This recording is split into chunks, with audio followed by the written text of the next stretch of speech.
एक गरीब चिड़िया अपनी बीमार माँ के साथ रहती थी।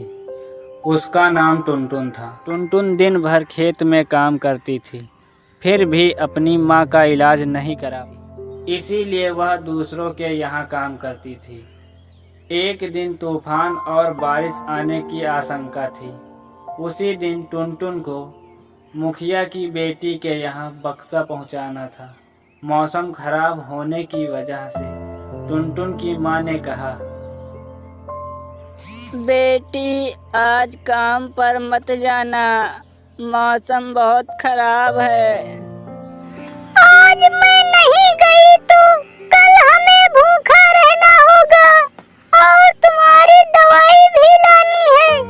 नहीं माँ, मुझे मत रोको, मुझे जाने दो। टुनटुन के जिद के आगे माँ हार गई और उसे एक पुरानी टोपी निकालकर टुनटुन को देते हुए कहा, यह तुम्हारे पिताजी की है, एकमात्र निशानी है, इसे पहन कर जाओ। शायद यह टोपी तूफान और बारिश में तुम्हारी मदद कर सकेगी। ठीक है माँ, मैं टोपी पहन कर ही जाऊंगी। टुनटुन ने टोपी को पहना और बक्से को पीठ पर लाद कर चल दिया। थोड़ी दूर चलने के बाद, बहुत थक गई हूँ, चलो थोड़ी देर आराम कर लेती हूँ। टुनटुन ने पीठ से बक्सा उतारा और एक पेड़ के नीचे आराम करने लगी। तभी अचानक टुनटुन को किसी के बात करने की आवाज सुनाई देने लगती है।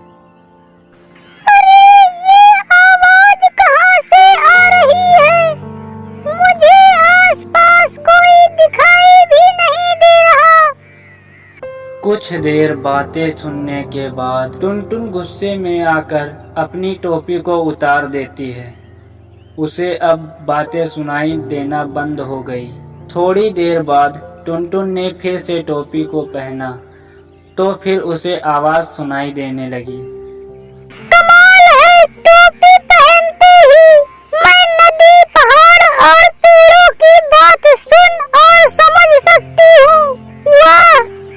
इतना सोचते हुए टुनटुन ने बक्सा उठाया और मुखिया के गांव की ओर चल दी।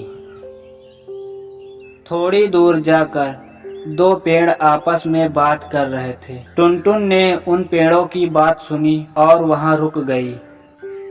देखो ना, टुनटुन जिस चिड़िया के लिए बक्सा ले जा रही है वह बहुत बीमार है और उसके पिता बहुत परेशान हैं। कितना इलाज करने के बाद भी उसकी हालत दिन ब दिन बिगड़ती जा रही है। हाँ, लेकिन मुखिया के बगीचे में एक खजूर का पेड़ है। उस खजूर के पेड़ के पास चिड़िया का इलाज है। लेकिन पेड़ों की बात पक्षियों को समझ कहाँ आएगी। तब टुनटुन कहती है, मैं समझूंगी, मुझे बताओ। लेकिन पेड़ टुनटुन चिड़िया की बात नहीं समझ पाए, क्योंकि टुनटुन चिड़िया के पास जादुई टोपी थी और पेड़ों के पास नहीं थी।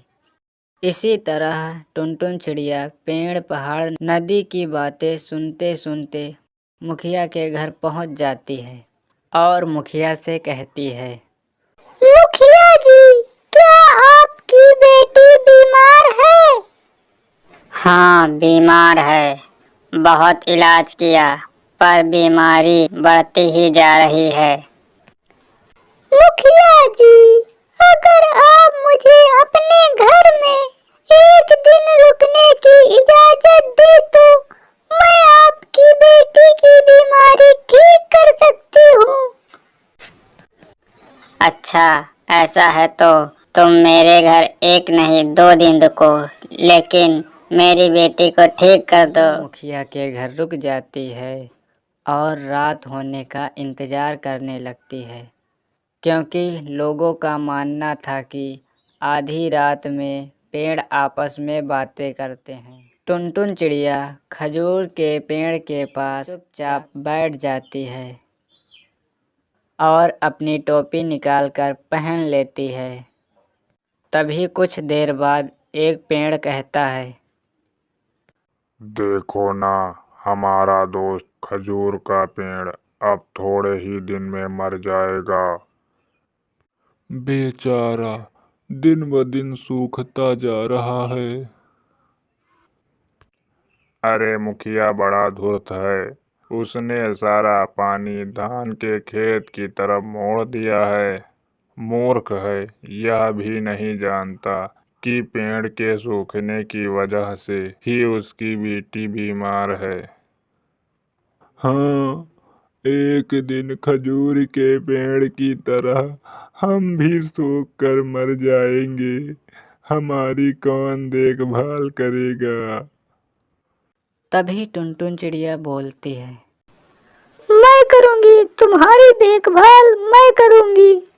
लेकिन पेड़ टुनटुन चिड़िया की बात समझ नहीं पाते और सुबह हो जाती है। टुनटुन चिड़िया पेड़ की बताई गई पहाड़ी की तरफ चल वहां जाकर वह देखती है, सच में एक बड़ा सा पत्थर पानी को बगीचे में जाने से रोक रहा था। टुनटुन चिड़िया उस पत्थर को हटाने की कोशिश करने लगती है, लेकिन पत्थर इतना बड़ा था कि वह हिल भी नहीं रहा था। टुनटुन चिड़िया पत्थर को हटाने की कोशिश करती रहती है। इसी बीच मुखिया टुनटुन को ढूंढते हुए वहां पर आ जाता है। टुनटुन को पत्थर हटाते हुए देखा तो उसने कहा, अरे पागल चिड़िया, ये क्या कर रही है? इससे मेरे खेत सूख जाएंगे, ऐसा मत करो। टुनटुन चिड़िया अपना पूरा जोर लगाकर उस पत्थर को दूसरी ओर ढकेल देती है।